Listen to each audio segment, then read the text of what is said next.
નમસ્કાર દર્શક મિત્રો, શિનોર સમાચારમાં આપ સૌનું હાર્દિક સ્વાગત છે। મારું મકાન વિભાગના બેદરકારીને કારણે ઝઘડિયાના રાજપારડી હોટલ આશીર્વાદ પાસે છોટા હાથી ટેમ્પો રોડની સાઈડમાં ખુલ્લી વરસાદી ઘાસમાં ઉતરી પડ્યો।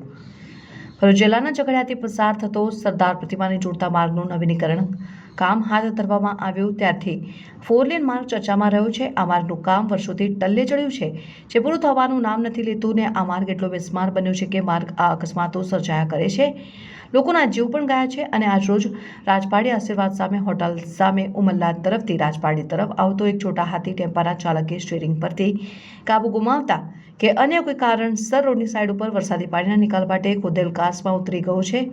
જોકે સદનસીબે મોટા અકસ્માત ન થતાં જાનહાનિ ટળી હતી ને અત્રે ઉલ્લેખનીય છે કે આ વરસાદી ઘાસ કોન્ટ્રાક્ટર દ્વારા પાણીના નિકાલ માટે ખોદેલ હોય, જે ઘણા સમયથી ખુલ્લી અને ઊંડી છે। આના સાઈડ ઉપર કોઈપણ જાતની રેપિન કાં તો કોઈ અવરોધ મૂકવામાં આવ્યો નથી, ત્યારે આમાં કોઈ પણ વાહન ચાલક પડે તો તેના વાહન સહિત કોઈને પણ ઈજાઓ સહિત મૃત્યુ પણ થઈ શકે છે। ત્યારે સત્વરે આ બાબતે કોઈ બેરિકેડ અથવા રેપિન બાંધવામાં આવે, જેથી કરીને વાહન ચાલકો આ બાબતે જોઈ શકે અને સચેત રહીને પોતાનું વાહન હંકારી શકે।